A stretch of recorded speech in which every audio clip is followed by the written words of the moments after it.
Shalom, shalom, bandeko nyonso balandi ya Mystère des Rochers TV. Na micro, ezali révérend pasteur Levin Zalanzo, à partir de la RDC, dans la capitale Kinshasa et précisément dans la commune de Njili. Grande est ma joie de vous retrouver encore ce vendredi. Que le bon Dieu soit béni. Nous allons incliner nos têtes pour la prière. Seigneur, merci pour la grâce au salibiso, toujours pourquoi les lolo kola likabo. Au battre biso durant toute la journée, au permettre biso nzambe to koma nangonga oyo, et nzambe au salibiso grâce to leka en direct na chaîne oya munene le Mystère des Rochers TV. Zala béni, zala loué, zala glorifié. Na lengin kolo o utiliser biso pleinement puissamment pour na édification ya peuple na yo. Nyonso ezala pona gloire à kombo na yo. Nous avons ainsi prié. Amen. Gloire à Dieu, bien-aimé. Nazopesa ba merci et païna révérend pasteur Olivier Mutombo pour na marquer ya confiance. Oya salibiso to le cas en direct na Mystère des Rochers TV, moko ba chaîne minene ozo défendre évangile na siècle otozali. Nzambe apambola ye, apambola madame na ye, apambola bana. Et Nzambe apambola lisusu basal na Nzambe nyonso o bazo la fierté ya chaîne au Mystère des Rochers TV. Nzambe apambola pe yo fidèle auditeur ou fidèle téléspectateur ya chaîne au Mystère des Rochers. Nzambe apambola yo asal na yo bolam. Bien aimé, les lots toujours ba question o toujours répondre à question oyo et ça qui poser na Bible, qui nous roulera la pierre? Nani akolongole la biso libanga. Nazotanga tozana mukanda ya Marc chapitre 16. Na bani la verset 1. Nazokita. Lorsque le sabbat fut passé, Marie de Magdala, Marie mère de Jacques et Salomé achetèrent des aromates afin d'aller embaumer Jésus. Le premier jour de la semaine, elles se rendirent au sépulcre de grand matin, comme le soleil venait de se lever. Elles se disaient entre elles, qui nous roulera la pierre loin de l'entrée du sépulcre? Et levant les yeux, elles aperçurent que la pierre qui était très grande avait été roulée. Elles entrèrent dans le sépulcre, virent un jeune homme assis à droite, vêtu d'une robe blanche, et elles furent épouvantées. Il leur dit plutôt, ne vous épouvantez pas, vous cherchez Jésus de Nazareth qui a été crucifié. Il est ressuscité, il n'est point ici. Voici le lieu où on l'avait mis. Gloire à Dieu. Bien-aimé dans le Seigneur, toza toujours na kata fièvre wana ya Pâques, na banzi lelo na l'an 33, na data lelo, izaba date oyo sango ebande kotambula, lisolezo continue kobetama. Certains doutaient et certains croyaient. Jésus est ressuscité des morts. Vrai. Donc, tout ça toujours na kata fièvre wana. Et na linga ki pe na vendredi à lelo, tolo ba toujours elo komoko en rapport na événement munene o babengi ya Pâques. Si aujourd'hui nous sommes serviteurs de Dieu, c'est grâce à la Pâques. Si aujourd'hui tu es enfant de Dieu, c'est grâce à la Pâques. Qui nous roulera la pierre? Bien-aimé, Jésus-Christ est oublié, il est le sauveur du peuple du péché. Jésus-Christ azalaki né na Vierge Marie et le Saint-Esprit. Jésus-Christ abotami na naissance moko naturelle te, ayebi papa te. Il est né sous la vertu, sous la puissance du Saint-Esprit. Akolaki abandaki ministère naye, et 3 ans après que ça la ministère naye, la Bible dit bakangaki Jésus-Christ et babomaki ye. Akufaki na mort moko naturelle te, mais il a été crucifié sur la croix, sur une croix, ba crucifié ki ye. Na gauche pe na droite, il y avait 2 brigands et ye croix naye ezalaki na katikat. Bien-aimé dans le Seigneur, Bayuda bazalaki na culture o bakundi la kabatu.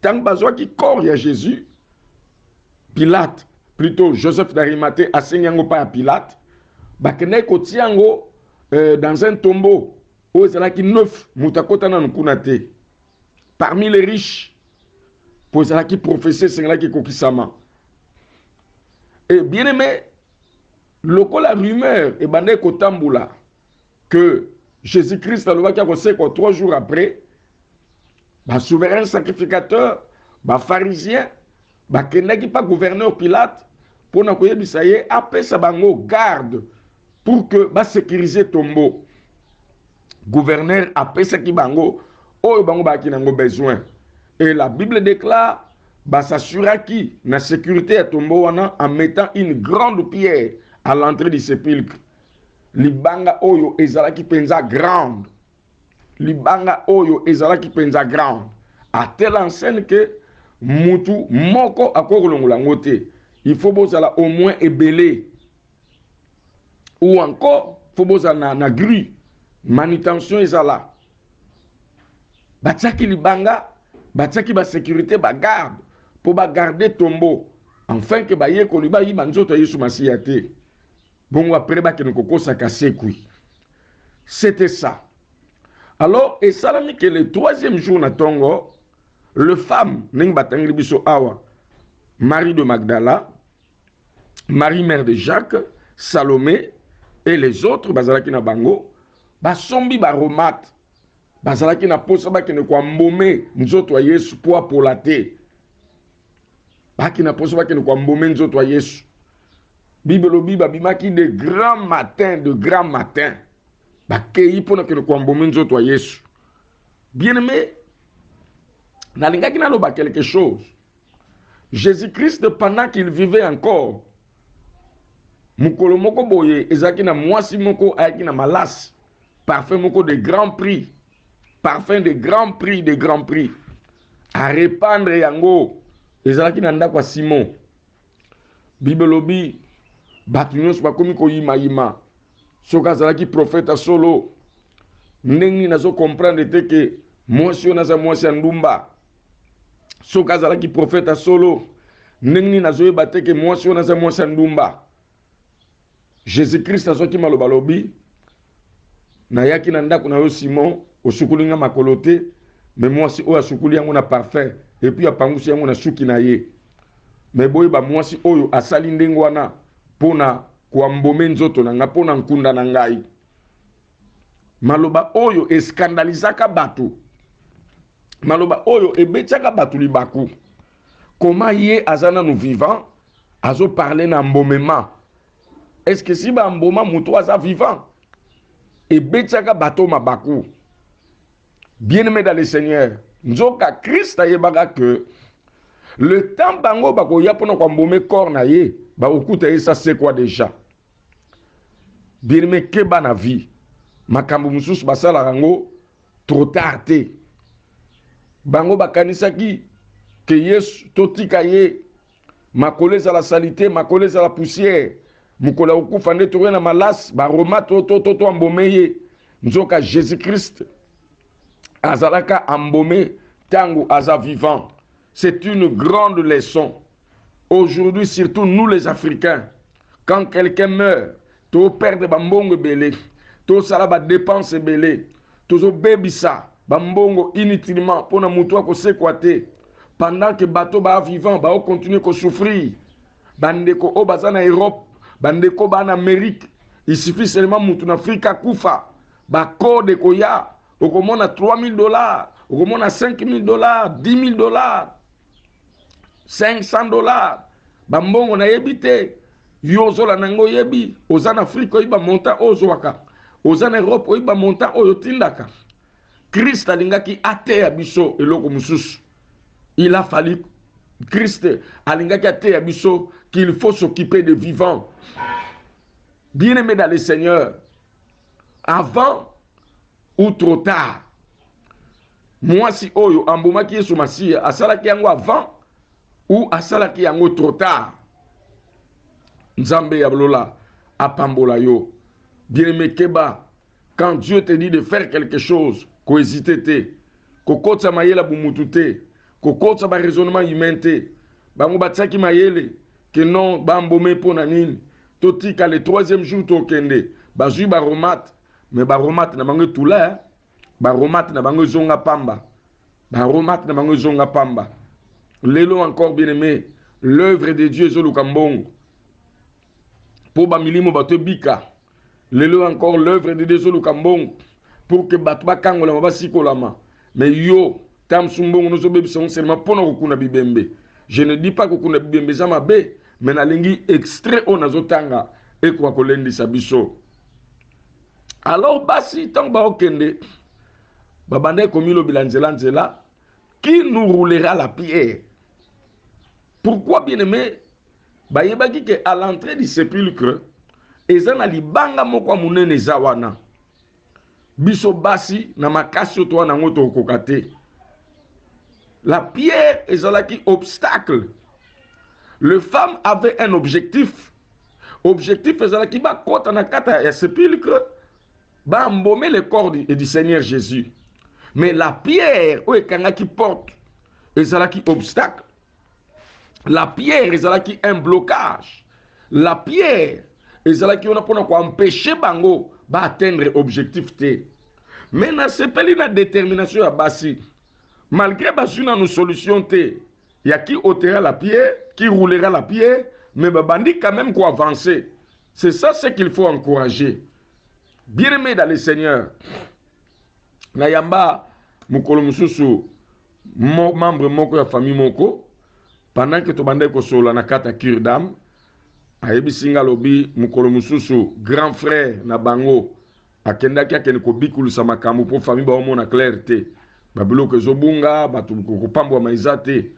Alors akepa mama moko spirit ya mbikudi mama wana abandi kolela albi nazomona bino bwana chance mingi mais ba mir o etelema liboso na bino nani akolongoli la bino mama wana bandi kolela vraiment zolela et nakata kolela mama wana azo communiquer désespoir.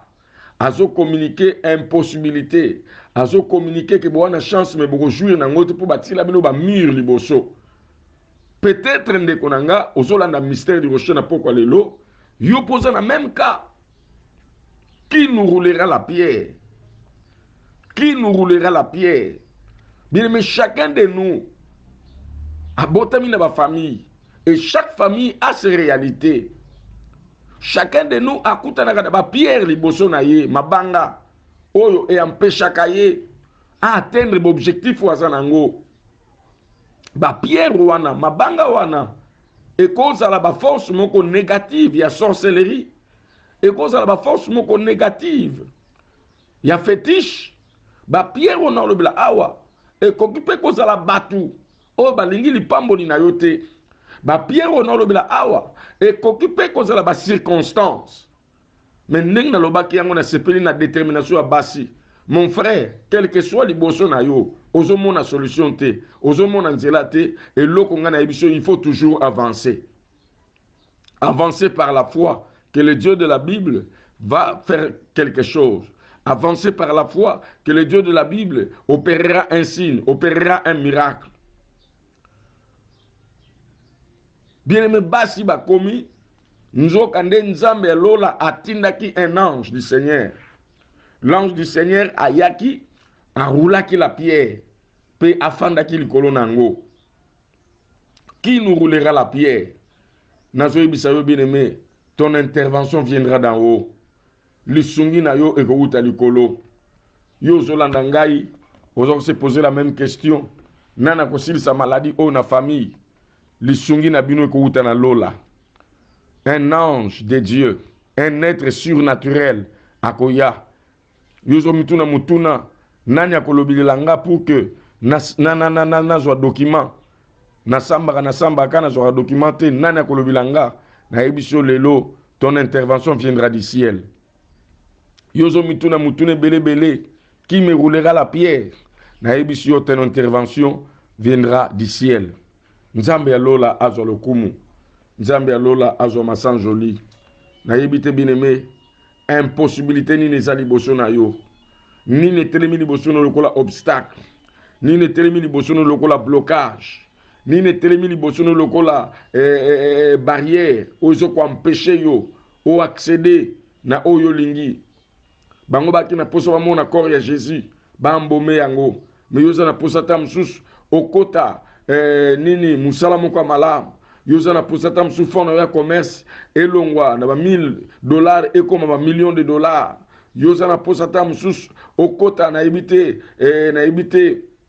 na mariage okota ta msusu na monde wana na ibite ya ba businessman nini ezo ko empêcher yo nini ezo ko empêcher yo o ezo ko empêcher yo eza nini ba force du mal eza nini motema mabe ya bato jalousie eza nini mokili kaka ndenge salama quelque soit ozo ko empêcher yo ndenge libanga wana ilongwaki na maboko ya ange ndenge moko mpe nzambe na ntongo pokwa lelo azotina angelu azodébloquer situation vie na yo nzambe alola pambola yo c'est la Pâque la pierre sera ôtée sera roulée okozala surpris yo bando kozala komona blocage liboso na yo mais na yebisi yo à partir ya date lelo okomona makambo liboso na kozala toujours ya kofungwama na kombo na Yesu Masiya tika nzambe alola pambola yo tozokumisa nzambe ndenge Yesu Masiya sekui tozonetola nzambe tozosanjola ye aza malamu haleluya obongi na nkembo yo kumama na yo Yahweh yo kumama obongi na nkembo yo kumama na yo yo kumama obongi na nkembo yo kumama na yo Yahweh yo kumama obongi na nkembo yo kumama na yo Hosanna hallelujah Hosanna hallelujah Hosanna Hosanna libanga na ntalo Hosanna hallelujah hallelujah Hosanna yemba Hosanna hallelujah Hosanna yemba Hosanna hallelujah Hosanna yemba Hosanna hallelujah Hosanna yemba Hosanna hallelujah Hosanna yemba Hosanna hallelujah Hosanna yemba Hosanna hallelujah Hosanna Hosanna hallelujah Hosanna bien pesa nzambe merci pona nkolo na biso oya kufaki pe nkolo na biso oya sekwaki ndenge ya sekwaki ndenge nyonso oya biso pe sekui banda ko netola ye banda ko sanjola ye banda ko kumisa ye alléluia l'Éternel merci merci Jésus-Christ pona ngolu na yo merci Jésus-Christ pona lisekwa na yo merci Jésus-Christ Yahweh pona nkufa pe lisekwa na yo zala béni zala glorifié le ressuscité du troisième jour zala béni zala loué zala glorifié le Saint d'Israël oh Dieu zala béni le souverain sacrificateur zala béni l'offrande parfaite, zala béni l'agneau sans tache, zala béni l'agneau immolé, zala béni le véritable Dieu. Merci pour ton sang. Merci Seigneur pour ton sacrifice. Merci Seigneur parce que ton sang me couvre. Merci Seigneur parce que ton sang me protège. Merci Seigneur parce que ton sang me sécurise. Merci Seigneur parce que ton sang, Yahweh Nzambe na bomoy, yangwana ndezali, elonga na ngai. O netolama, o sanjolama, o kumisama, o bongi na lokumu, o bongi na nkembo, o bongi na masanjoli, que toute la gloire te soit rendue, que toute la gloire te soit rendue. Le Saint d'Israël c'est toi, le roi de rois, le Seigneur des seigneurs. Alléluia, zala béni Jésus, zala béni.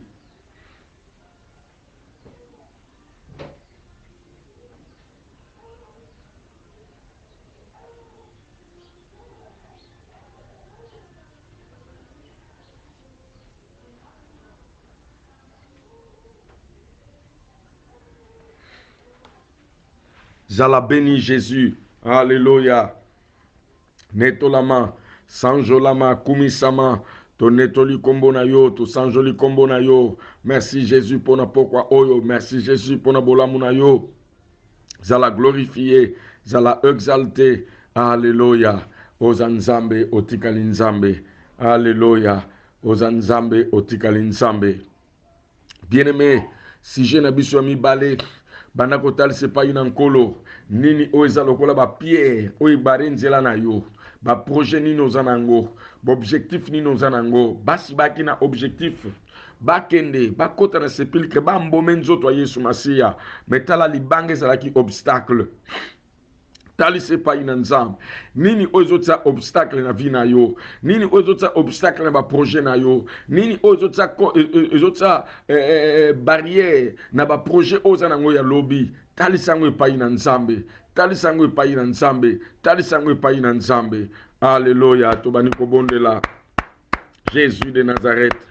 Yawe Nzambe na bomoi, Yawe Nzambe na bomoi. Seigneur toye epai na yo, olongola ki ange na likolo ayaki na se kolongola libanga pour que basi ba atteindre objectif na bango, bien que bakendaki na bango trop tard pour embaumer nzoto c'est embaumer de son vivant. Mais Seigneur yo sepela ki libanga wana bakuta yango déjà ôté. Seigneur notre Dieu, Yahweh Nzambe biso pe lokola basi, nous avons des projets, Seigneur, ministère et avancé, ministère et fungwama, ministère et mata, ministère et tombwama, ministère et kendeliboso. Nous avons des projets, Seigneur. Il y a des projets où ils ont d'ordre financier, des projets où ils ont d'ordre, Seigneur, matériel. Oh, Nzambe Lola, mais okutana na obstacle Yahweh, Nzambe toye epai na yo.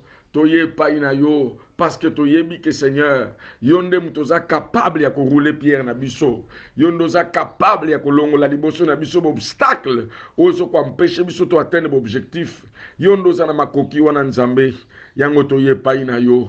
Nzambe yoka ma sœur, Nzambe yoka mon frère, yoka notre Dieu, yoka ndeko wana ya mwasi, yoka ndeko wana mobali, yoka ndeko wana zogange pai na yo. Seigneur notre Dieu, anaposa à atteindre objectif, anaposa azwa document, anaposa notre Dieu, notre roi abala, anaposa abota, anaposa notre Dieu, notre roi a voyagé, anaposa akota na musala, mais obstacle ezali, ezana chef wana, directeur wana, na koma obstacle, koma pierre pona ye libanga pona ye. Nzambe yaka, Nzambe yaka, oza Nzambe, oza Nzambe, oza Nzambe, oza Nzambe, oza Nzambe. Alléluia, alléluia. Bien me bondela, supplier grâce à Nzambe, supplier mawa Nzambe, supplier grâce à Nzambe, supplier mawa Nzambe, supplier grâce à Nzambe, supplier mawa Nzambe. Na kombo na Yesu Masiya.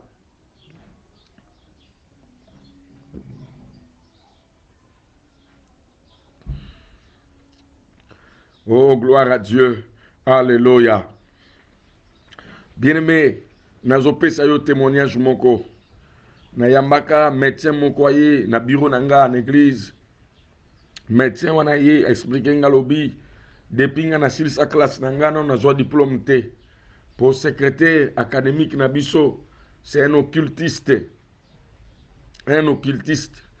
Donc bien-aimé type wana, donc un méchant type. Un méchant homme, vraiment bien aimé, que ça l'a jeté.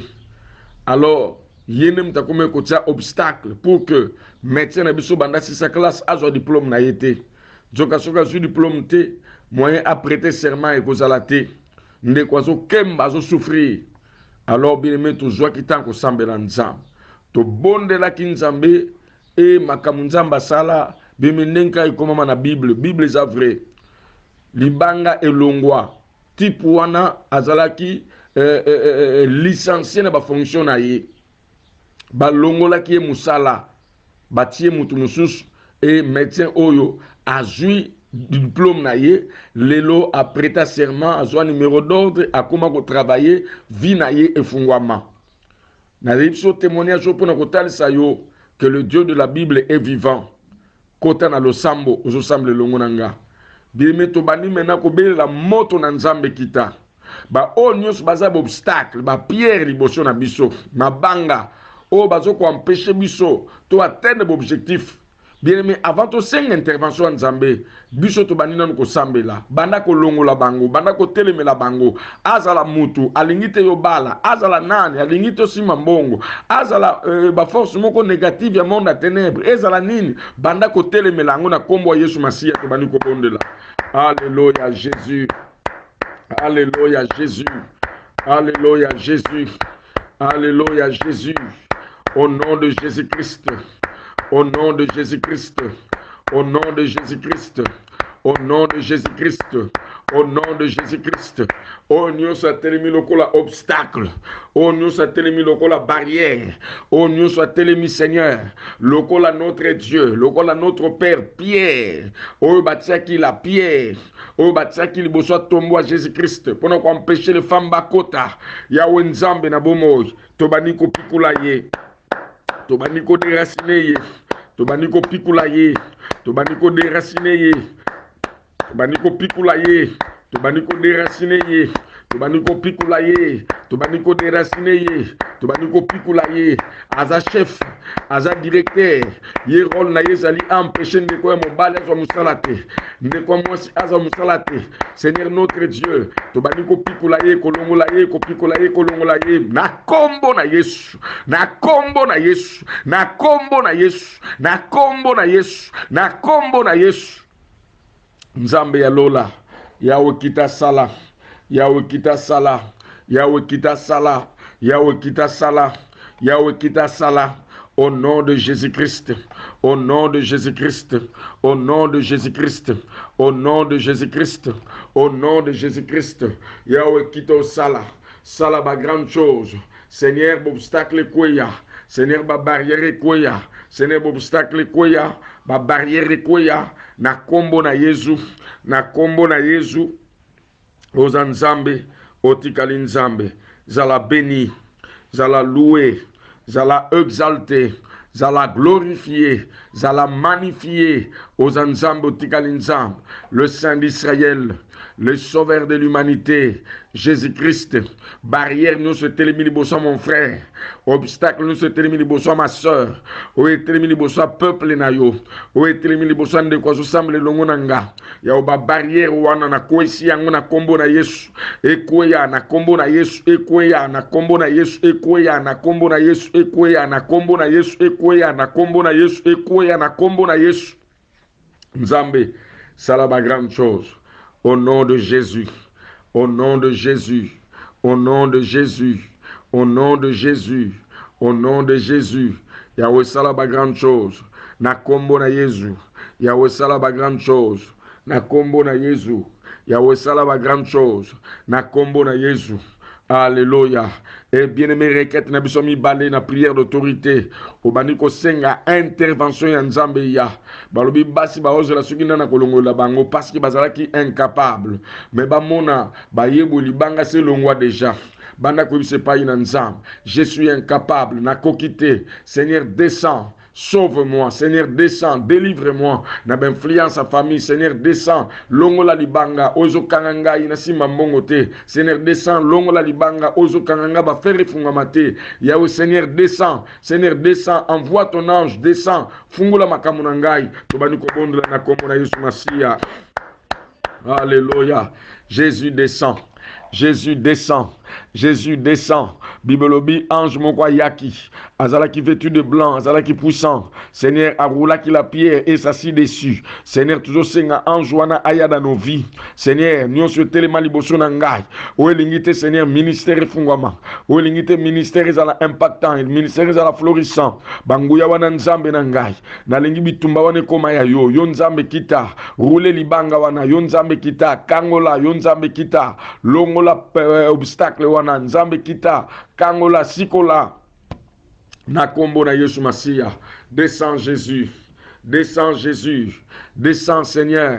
descends Jésus, descends Seigneur, descends Jésus, descends Seigneur, descends Jésus, descends Seigneur, descends Jésus, descends Seigneur, descends le roi, descends Seigneur, descends, agis, Seigneur notre Dieu, na linginde kwa mobar, asa la constat, que vina ye fungwama, à partir à prière ou à salaka, notre Dieu vina ye fungwama, à partir à prière ou à salaka, vina ye fungwama le 10 avril, vendredi le 10 avril, le 9 avril, vina ye fungwama, a réalisé que à partir à prière ou Dieu a envoyé son ange, et cet ange a roulé ma pierre, a roulé mon opprobre, a roulé ma honte, a roulé les obstacles de ma vie, au nom de Jésus. Au nom de Jésus, Papa agit, Papa sala, pona lokuma kombo na Yesu. Alléluia, Alléluia, Alléluia. Ozolobe pai na Christ, yawe nzambe na bomoi, na lingi lipamboli na yo esopa na likolo na nga. Et ozolobe pai na Christ, abattre la yo, abomba yo. Oko menanse, batak, esprit de mort, ba maladie, mi pepenyo, ce qui ne musika. Au nom ya résurrection ya Christ, autre tout ko fêté comme Pâques, kimia izala na biso.